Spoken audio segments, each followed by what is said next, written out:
It's a very sunny morning here in Orlando, Florida. Well, technically we're in Bay Lake, Florida. We are at the Skylander sort of like hub station, which is not very far from where we're staying. That's awesome. We're just waiting to go to Hollywood Studios this morning, and we're just following the line. So this is the hub part. There are people coming from over there, and there's people coming from over there. If they're this way, they're coming from the Riviera station. If they're coming that way, they're from Pop Century or Art of Animation. The place we're staying is right over there behind me. Yeah, it's not you can't see it very well from here, but it's not that far. It was like a, I don't know, 5-minute walk, maybe less, probably less. So we're waiting to get on the Hollywood Studios Skyliner to head into Hollywood Studios. We did, get a Rise of the Resistance, which, assuming all goes well, we'll get in around noonish, which is perfect because we planned a park hop to Epcot tonight. A little bit after that. But this video will be all about our Hollywood Studios experience. So please come and join us for today. This is my favorite one, not just because I love Pooh, but I love the face of Eeyore there looking at owl-like bitch. That's what that face looks, total side-eye. I mean, it looks like bitch. Sorry for the cursing, but it just, nothing else matches.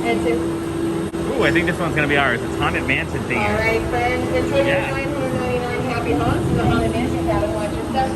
Remain safe. I love it. All right. Ooh, nice. Yes, I love this rack. All right. Well, it's very dark right now. Look at our stretchy figures. I like to be super long arms in the reflection here. But yeah, the Skyliner. We only have to go one segment over to Hollywood Studios, straight ahead, and then we'll be there. And when you, from here, if you go to Epcot, then you have to go 2 segments because you have to go to the Riviera first, where you don't have to get off, but you do have to get up here at the hub. Like, everyone has to get off the hub and switch over to another one, because this one just goes back and forth. I suppose if you just wanted to go back and forth, but I don't think that if you stay on it. In fact, the very first time we rode this, we just wanted to try it out. And at the time we thought, oh, we're not going to use this too often. It's like, I like sky rides, but, we didn't really consider it as a transportation option. But oh boy, now that it exists, yeah, it turns out we use it all the freaking time. And you can see we're not that far. You can see the Tower of Terror there in the video. And we'll cross over to the parking lot. It is about 5 till 8 right now. Perfect. And the park doesn't open until 9. But they'll probably let people in early like they have been because they don't want, because of COVID, they don't want people collecting outside. So even though it doesn't open until 9, every park that we've gone to early has been open and we've been able to ride things. So I guess that's a tip if you're coming nowadays is make sure you show up early. Like that's always a good advice anyway. It's always good advice to show up early anyway. But right now it's even better advice because you can get in and ride things before the park even officially opens. We did Pandora before it even opened. Yeah, we did Pandora before it opened. The last time we were here with friends, we got to Hollywood Studios and we rode 3 things before the park even technically opened. Which helped us finish the park early. That helped us, yeah. We were done with the park early and went back and hung out at the pool. Yeah, I don't know if you can see this, but Galaxy's Edge is over there on that side. Sorry, it looks all grainy because there's an overlay that mesh overlay about the Haunted Mansion. And then, of course, the Tower of Terror right there. I guess that's really all I can identify. And yeah, so I think it's going to be a fun day. It's going to be a warm day, mostly sunny. I don't see a single cloud in the sky. Right. It's going to be in the high 80s. Yeah, I mean, we're coming from pretty cool temperatures in Denver. It was 32. Yeah, like yesterday it was only like 30 or 40 there, which is not too bad for Denver this time of year, but 80 degrees is much better, I'll tell you. Well, we got to Hollywood Studios on the Skyliner, and now this is the line to get into the individual temperature checks. They're not letting people in yet, that's why there's a line here. We're still social distancing, you can see the markers on the ground. But we're in separate lines that lead to separate temperature takers. And yeah, so I'm not sure when they'll start letting us in, but that is the line right now. You can see it right next to the parking lot, which is huge and not much in it right now, but it'll fill up. And then of course, you can see the Hollywood Studios there, and up at the top, the Tower of Terror. And that's all we can really see from here. And we're in. All right, we're heading to what we always said to first, Tower of Terror. It is 8:20, and we'll already start to ride rides, I'm pretty sure, unless they're gonna make us stand in line there, but probably not. We're gonna head to Tower of Terror and ride that. Then we'll ride Rock and Rollercoaster, which is right next to it, and probably head back to ride the Millennium Falcon ride. Maybe get something to eat because they have the Rontos Roasters back there. Oh, yeah. And we really enjoy those. And We do. other than some coffee and one of those mocha coffee smoothie things that we had this morning, we have not had anything to eat. So we're hungry. Yay, I'm so excited.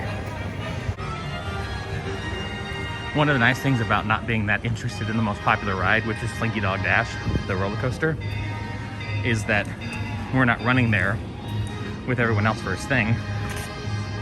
That's where the majority of people will be going to ride it. But we're diverting our way over here to ride the Tower of Terror. See it up there? And Rock and Rollercoaster, like if you're walking this way down the street, Rock and Rollercoaster is just that way when you get to the end. So they're right next to each other. And this street ends here. It is a dead end. So, ooh, Hallelujah Tower of Terror, dead end.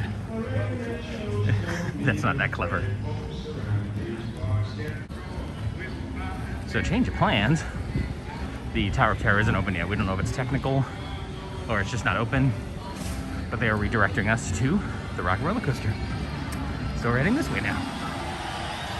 Yeah, this has its own little cul-de-sac. You head over here and the giant. What I like is how it's a guitar and then the strings turn into a roller coaster track.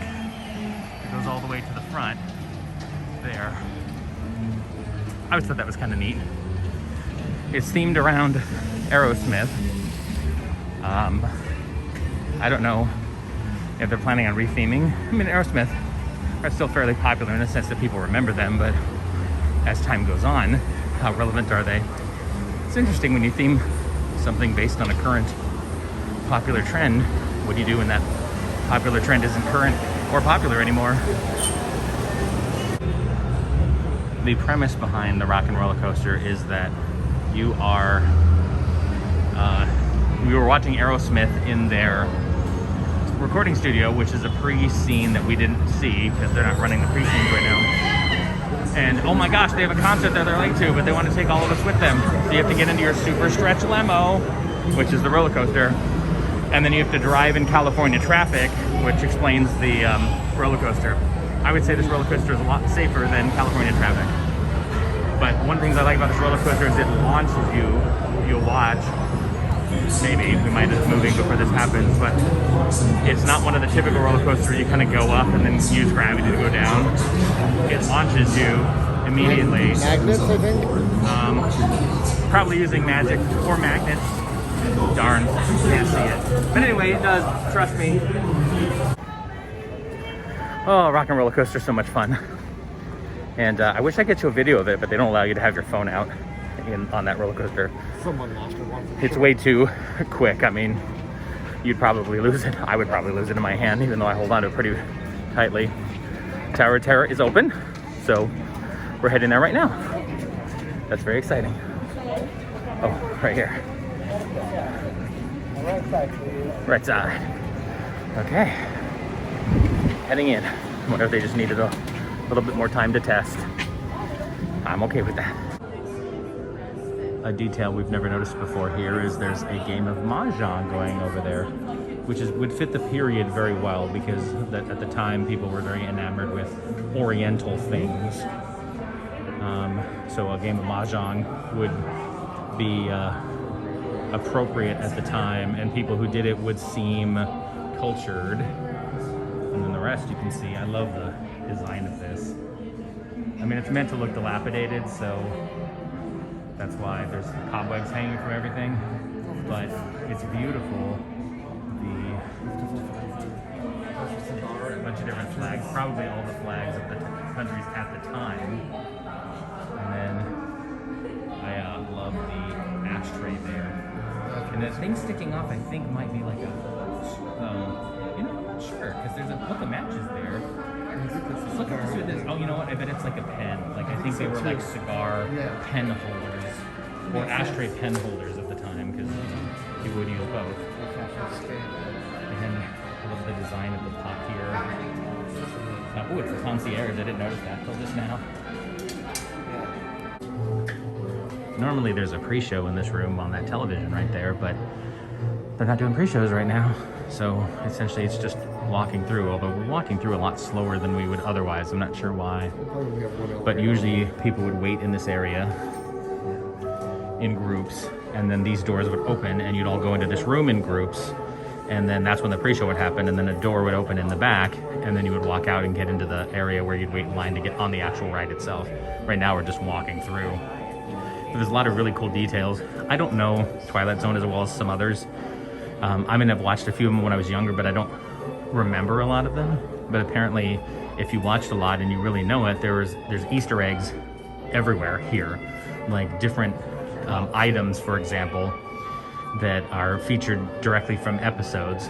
And so if you're a Twilight Zone fan, you would get more out of this, I think. I mean, I like it as a ride, and I do like the Twilight Zone theme, but it's nice. It's just the library. There is a rumor that in one of these rooms, because there's two sides, there's a jar of pickled something, it might be pickles or even pickled eggs, that they set down sort of as a joke, and then it got glued like the rest of the props. So there's potentially that. So then you walk through here to go to the boiler room where the maintenance elevator is, and supposedly the regular elevators are broken, so you have to go to these service elevators.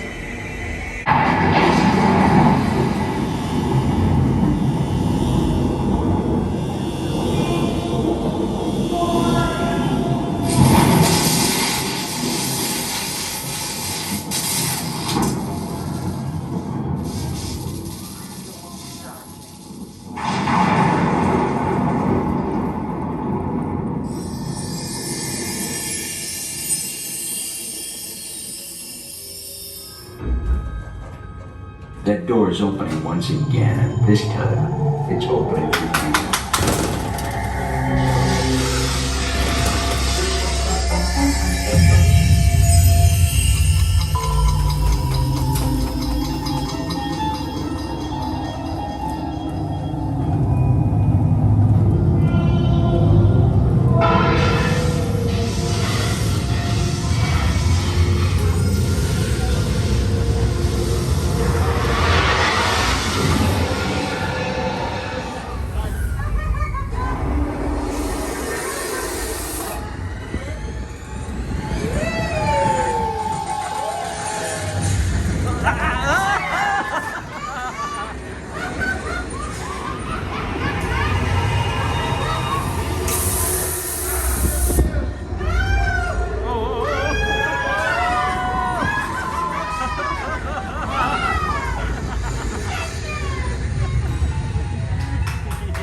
That took a little longer than we were expecting because they only had one side going. So there's a total of 4 elevators, 2 on each side, and only one side was going. So we were moving pretty slowly through that line, but because now it's 10 after 9, yeah, we got a couple of rides in. That's not bad in 40 minutes.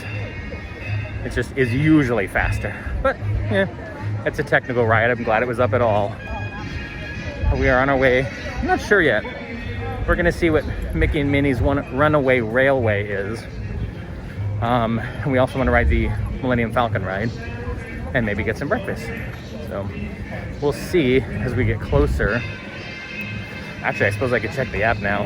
One of the things about the app is it has wait times, but if the park is open early, like you're in riding stuff, they don't show wait times until after the park technically opens. Or I shouldn't take technically, what actually opens. So now it would say, but it didn't say before, so we couldn't have known how long it was going to take to ride that ride, other than getting in that line. That's okay.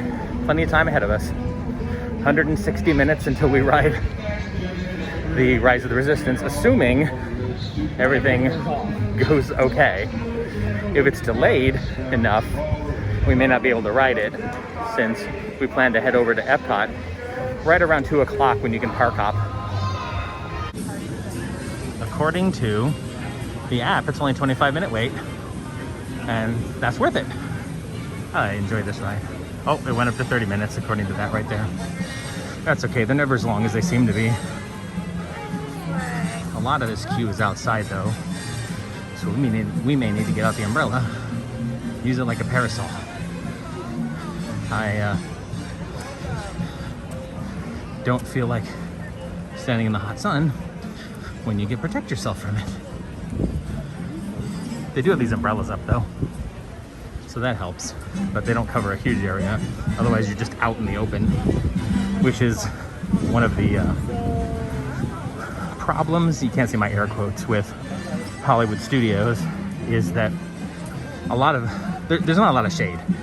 Epcot has this problem too. There's not a lot of shade, and so you're just out in the sun for a lot of it. This ride is based on the more recent animated Mickey Mouse shorts that they've been coming out with the last few years. These are actual episodes. It's some people like them and some people don't. If you don't like the animation style, then it may not work for you. I think they're pretty funny. I enjoyed them quite a bit. But sometimes Goofy ends up looking a little homeless, and I don't like that. But, oh wow, we're almost there. That's the entrance right over there. And this is the last part before the entrance. So all of a sudden it started moving quickly, and that was definitely not 25 minutes. This is the room where the pre-show is. Not that I've ever known it, because ever since Josh and I have been coming here, it was always during the pandemic, so we've never seen the pre-show for this, other than like on YouTube. They used to, when they first reopened, they would have a cast member just kind of catch you up real quick. Now they actually have a recorded voice saying, hey, Mickey and Minnie were out for their picnic, and Goofy came in on his train, and let's just say he had a blast. And so that sums up the pre-show.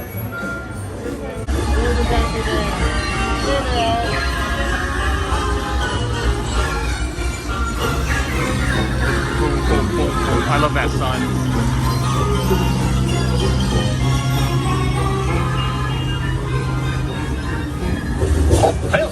Testing, is this thing on?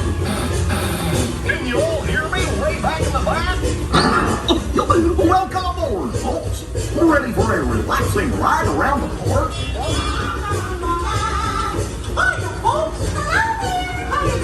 Hey, Mick and Minion.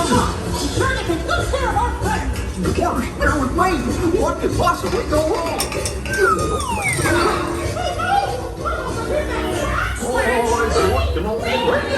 And once Mickey does that, all of a sudden it becomes trackless.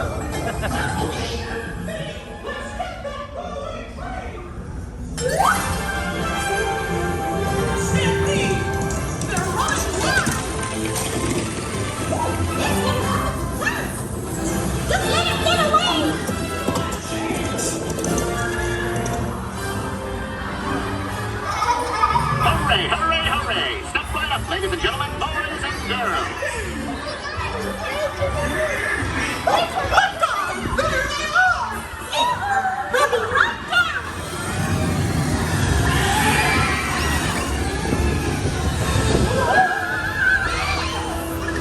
I love the trackless, because even though we were in the first car, now we're in the third position.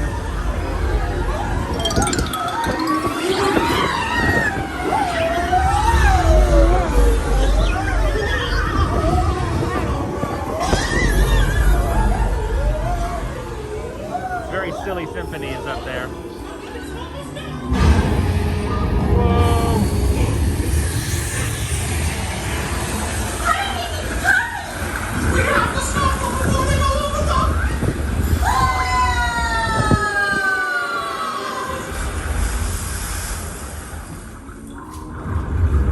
Not quite motion simulator. It has a little or a few elements, but my favorite is this octopus or squid over here that all of a sudden pulls out a trumpet. I love that.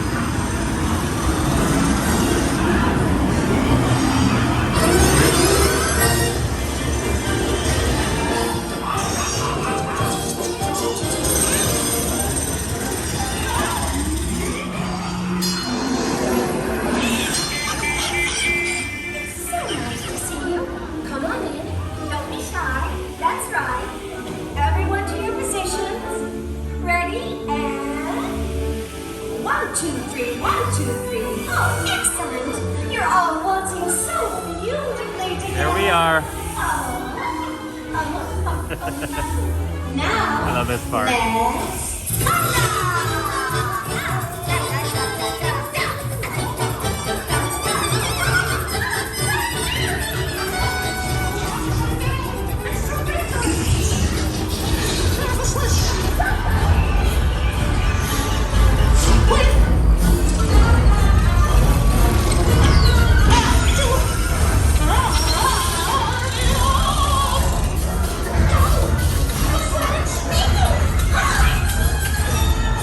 Oh my God, hit the switch!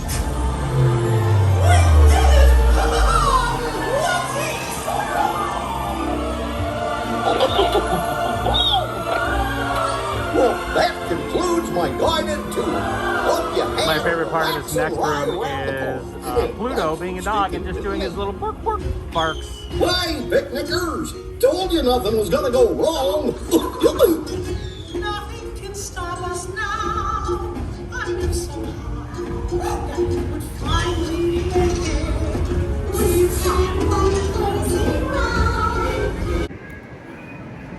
Mickey and Minnie's Runaway Railway is one of my favorite rides. Not because it's a thrill ride, because it's not really, but it is a very good example of a dark ride, which is kind of the term of, you know, the rides that are all inside. Things like the Snow Whites in Disneyland and Peter Pan's, those are all called dark rides because they take place mostly indoors and in the dark with artificial lighting. That is a really good example of a modern one and a good example of the trackless system that a lot of the rides, the newer rides, are going to. Rise of the Resistance, there's a portion of it that's trackless, and the Ratatouille ride, it will be trackless, and that's a way to make it so that the ride is a little bit different every time you do it. You're not always in the same position, and that's cool. So now we're heading into Star Wars Land, Galaxy's Edge, and we are hungry, so we have mobile ordered some food from Rontos Roasters and some sodas for some caffeine because, you know, we didn't sleep great even though we were exhausted from yesterday, but that's okay. Some caffeine to help, right? We're walking by Rise of the Resistance, which is over there. Our time hasn't come up yet, we're just walking by it to get to where we're heading, but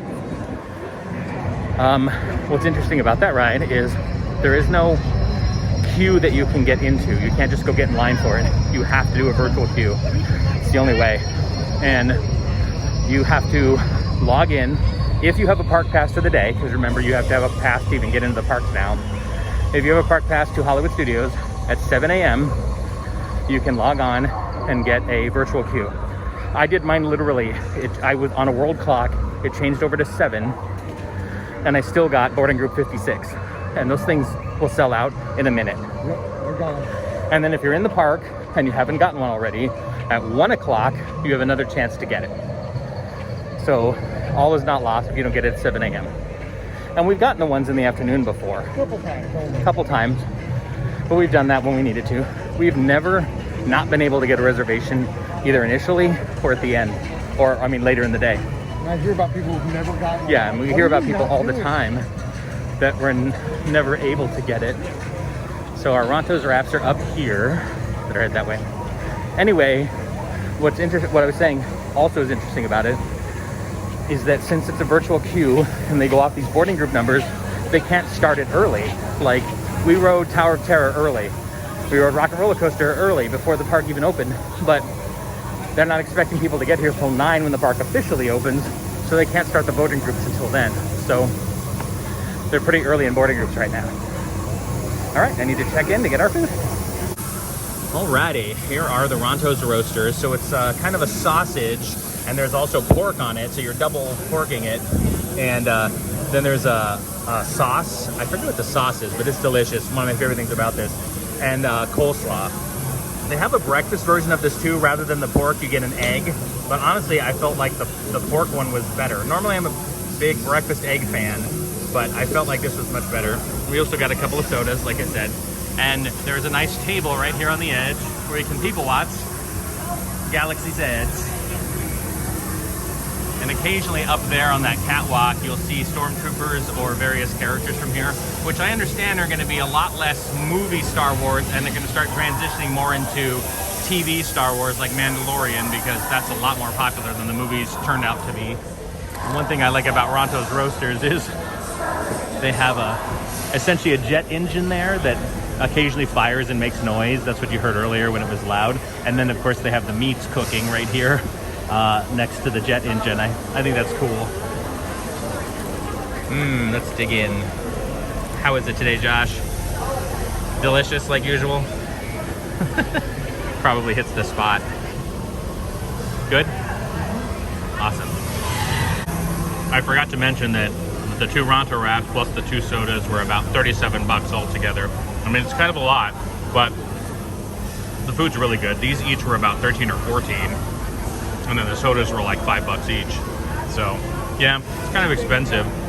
Honestly, everything in Galaxy's Edge is kind of expensive. Like, theme park is expensive anyway, right? But in Galaxy's Edge, everything is just a little more because they know people will pay for it. Like, drinks in Disney are expensive. They're going to be usually $13 or $14 if you have a drink like alcoholic drink. But in Galaxy's Edge, they're $15, $18 kind of drinks for the same thing. So it's a premium on top of a premium. Next ride is the Millennium Falcon ride. We're walking underneath the Millennium Falcon right now. Smuggler's Run is what this is called, because you hop onto the Millennium Falcon and you have to do a portion for a character called Hondo, and essentially you're trying to smuggle, actually I guess you're really stealing from the Empire, some radioactive material. Coaxium, that's what it's called. I had to think about it for a moment. Coaxium. And you get points because it's sort of a game and a ride at the same time. You have 2 pilots, 2 gunners, 2 engineers.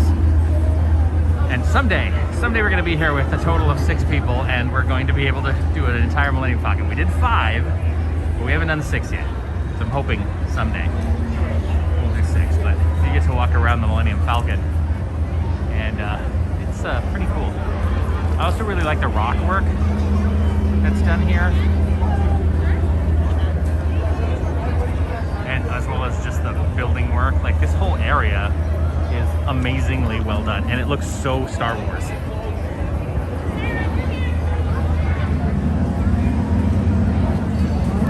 So this is interesting. The line actually goes into the backstage area. I've never seen that before. I mean, I've seen it open before. The very first time we were here when this Galaxy's Edge opened, and at one point we were past this and they opened up these gates and fed the line through it, but we've never actually been out here ourselves. So Disney does not normally put you in a backstage area because they don't want you to see how the magic is done. But, you know, in this case, rather than having the line out in the area where everybody is, having it bunch up there, instead, they've opened it back here. So it's interesting. And you can see quite a bit of it is out here. At least it's mostly shaded, at least right now. But you can see the back of the rock work, show buildings. I mean, there's the show building for Galaxy's Edge right there. Or I'm sorry, not Galaxy's Edge, Smuggler's Run, which we're about to ride. And catwalks. And oh, you see, there's an edge of rock work right there that you wouldn't otherwise be able to see. Kind of neat. I'm not one of those people where if I know how it's done, it spoils the magic. I actually like the magic, knowing how it's done, because I'm that kind of a science nerd. We were looking at these I-beams, and they have this spray stuff on them. It looks almost like spray concrete. I'm not sure what that is. If you're a building person, you know what that is, let me know. because I have always been curious about that. And it's maybe it's like for structure. It helps the structure if it's sprayed with whatever this substance is. Anyway, I'm just super curious. There are some stats in another fake language about the Millennium Falcon. And so once you get through the line, you get into this room here, where you have Hondo Tanaka, who is a animatronic, amazing animatronic. And he's just sort of giving you a rundown of what you're going to be doing for him. Normally you stop here and do a pre-show, but of course, you know, they're not doing any pre-shows. Pilots to navigate, engineers to operate the ship, and gunners to defend the shipments. And that is where you come in. Oh, the Millennium Falcon. Upload for some very fast and very profitable expeditions. Chewbacca, my fine furry friend! Yes, as we agreed, you let us use the ship. We just found out that there is a Chewbacca mode on this, so rather than Hondo being the person that talks you through your mission, instead it's Chewbacca. And each position has to do something specific, like you have to move your joystick in a certain way and then push the button, and the engineers have to do something at the same time. Like everybody has to do something to get this to work. Apparently there are tutorials on YouTube. We've never done it, we just heard of it, and we probably would have never had enough people to do it and coordinate it. But in any case, there's a little hidden feature here that you can access if you know how to do it. On a trade shipment of coaxium. Gunners, you clear the path. Pilots, line up behind the train. And engineers, you harpoon that precious cargo. Now get the move on and know that I have complete faith in you. But I am coming along with you just in case. Flight engineer, repair test. Hit your flashing buttons. You better be faster when we get into real trouble. Right, pilot? Push the flashing button to take off. Pilot on the left. Move your stick to fly right and left. I was just about to say that. Pilot on the right. Pull back on the stick to fly out. And push forward to fly down. Weapons are online. Alright, so now I have to push buttons when we take damage. Left pilot. Hit the boosters. Now let's go with that one. Right pilot. Make the jump to light speed.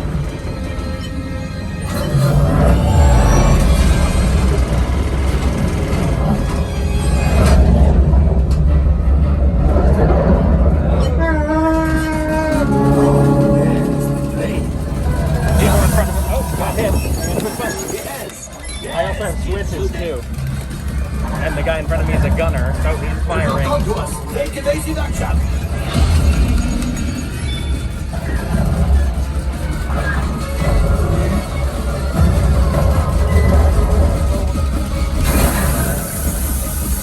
There it is. After that plane.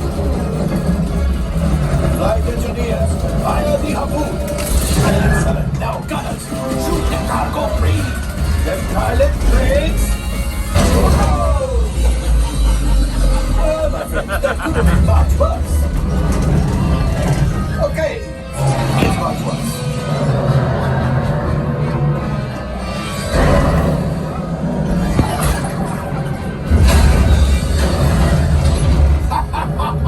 Yes, you got one. Excellent, my friends. Now power up the ship. Well, I grab the coaxium. You see, just as I promised, my friend.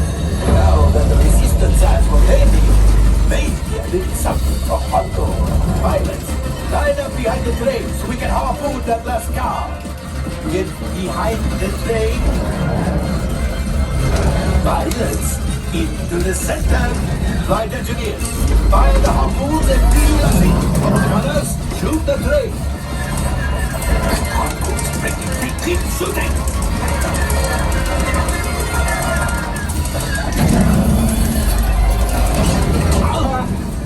I think I will let you tell the movie. Punch.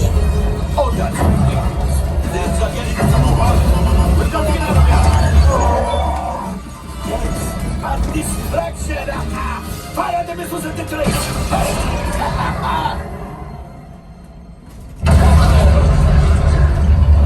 coming down! Left fire! Hit the boosters! Boost! Good time! Let's get out of here!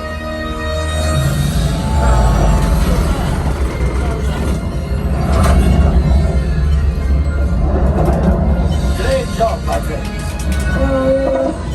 You retrieved one container of coaxium. This would greatly help the resistance. You have heard the First Order and made Chewie proud. And not too bad. Marauder rank. Time shot, we lost. All right. Definitely not 50 minutes, which is awesome. When they first reopened this after the pandemic had started, everybody had their own Millennium Falcon.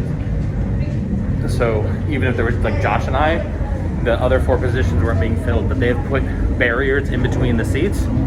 So now we got in, so there's a group of 4 in front of us, and they were the pilots and the engineers. I'm sorry, pilots and the gunners, and Josh and I were the engineers since we were a second group after them, which is fine.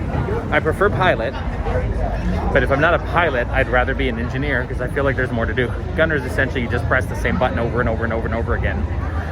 So with pilots, the right pilot moves up and down. The left pilot controls left and right. The gunners just hit a button over and over and over again to hit or fire the weapons. And the engineers, anytime the ship takes damage, you have some buttons and some knobs. And, not knobs, buttons and switches. They'll light up and you have to press the buttons and switches that light up. And that fixes the ship. It's pretty cool, actually. I enjoy that ride a lot. It's a ride and a game at the same time. When we got on the Millennium Falcon ride line, it was 50 minutes and it was still over by the Millennium Falcon. Now it's 80 minutes. It's all the way back here where the entrance to the Toy Story Land is. I like Toy Story Land. It's not as big as you might think. Like, we thought it was going to be huge, but it's not. But I love the decorations. Of course, you've been shrunk down to the size of a toy. You have yo-yos, and giant Tinker toys are your lights. And then alien swirling saucers is over here. It's called. Yeah, whatever makes, Josh was mentioning whatever these are that make up the fence. They're a type of, Lego-like toy. Popsicle sticks for a bench. And they have dominoes in places. And the bathroom has Scrabble tiles that say restrooms. Just, the theming is really awesome here. We're still on track for our Rise of the Resistance. It's 50 minutes away, so we're not going to stray too far, but there are a couple ways in and out of this place. This is the Toy Story Land way. When we went into it earlier, we went into the other entrance, which is over by where the Muppet Theater is. You can see there's a pencil with one of those erasers there as a lamppost with Christmas lights going across it. Pretty neat, huh? And I love that there's like a Fisher-Price camper over there. I don't know if you can see that, but it's a little shopette, but it's meant to be like the little Fisher-Price camper that you used to be able to get. And there goes Slinky Dog.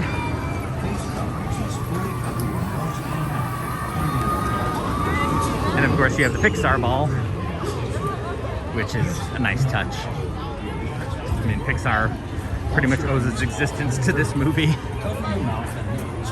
So the land is a good evolution of that. Over here is Toy Story Midway Mania, or just Toy Story Mania, even though it says Midway Games. In California, it's Midway Mania because it's on a midway on a pier. This is also a ride and a game where you pull strings on guns at various screens. It's a lot of fun. But here we are approaching the exit. See how quickly we went through it? Oh, there's also a big Andy shoe print over here on the ground. Is that there? But yeah, I mean, it's that big. As I was talking to you, we pretty much walked through the entirety of Toy Story Land. And we're heading back over to where Mickey and Minnie's Runaway Railway is sort of the center of the park. It's not really a hub, but it could be called the hub for sure, because everything branches off from there. Hollywood Studios has a tiny little lake here. I like water features. I like the fountain in the middle. A little bit of spray. Couple of duckies. Hello, gents. How are ya? But I like water features. And Gertie the dinosaur over there. I think there's an ice cream shop in there. It's not open very often. It's one of those ones where it's open only on busy days. And of course, during the pandemic, there aren't. I mean, there still are busy days for the pandemic. Over there is the 50s primetime dinner, or actually 50s primetime diner, not dinner. We've had dinner there. That's what I was going to say. And it's a place where they treat you like your family. So the waiters and waitresses will give you grief, for example, if you have your elbows on the table, and they want you to eat your vegetables and that sort of thing. And I kind of like it. It's fun. The inside is very kitschy. You'll see it if you watch some of my older videos, but the inside's very kitschy, where it looks like a home from the 50s and you're eating in the kitchen.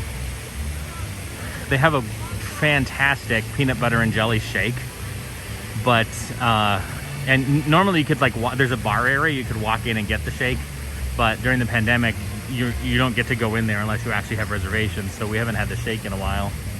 Over here, right next to it, is the Hollywood and Vine. It's another restaurant, and that one's an all-you-can-eat restaurant, and we've never done that because, as I mentioned before, we're not really all-you-can-eat people. I think we've done it one time that we've all been coming to Disney World at the beer garden in Germany. But yeah, so this side over here is just restaurants, and the sort of Main Street coming in area is right over there. So if you keep walking that way, you'd head to the entrance and exit. But it's right here next to the lake. And just to give you some idea, Mickey and Minnie's Runaway Railway is right over there. I know you can't see it, there's all those umbrellas in the way, but it's straight ahead. And if you keep going that way, you'll walk into Toy Story Land. And over here, if you go around the corner, you'll walk into the Muppet Plaza, where the Muppet Theater is. And if you keep going that way, you walk into the other entrance and exit to Galaxy's Edge. I'm going to rant for a moment. And I know this doesn't happen all the time, because there's plenty of times where it didn't. But it always seems like, I was mentioning that our Rise of the Resistance, the time is getting shorter and shorter. It's only 25 minutes left.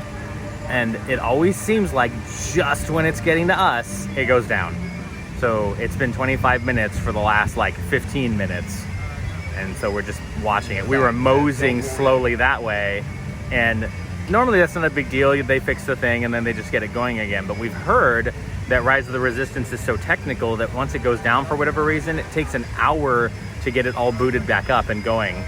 Now, I'm sure they're working on that so it doesn't take as long, because that really does affect everything. But it has not moved in the last 15 minutes. And I'm like, great, because we want to leave. I mean, it's only 11:45 right now, but we want to leave at 1:30. If it's not up and our boarding group is not called by 1:30, then we're not doing it today, because we want to get over to Epcot and maximize our time over there.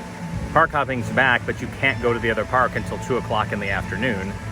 And it closes tonight at 9. Now that's 7 hours. That's still plenty of time to go to Epcot, ride a couple of rides, enjoy World Showcase, have some dinner. But I'd rather get on the ride and tick that box than have it go down for technical reasons. I'm sure everybody who's waiting feels the same way. Good news, everyone. We it finally came back up. Haha, I can't speak. Words hard. It came back up and our time came up, which is perfect. It's just about, so we would have expected it about an hour ago. So it took about an hour later than we were expecting it to be. And that's fine. So we'll ride this and then we will head out of this park. I'm really looking forward to this though. We've been very lucky to have ridden it every single time we've come. And we hear a lot of people talk about how they were never able to get a reservation or a boarding group. So we count ourselves lucky. Incoming transmission from Ray.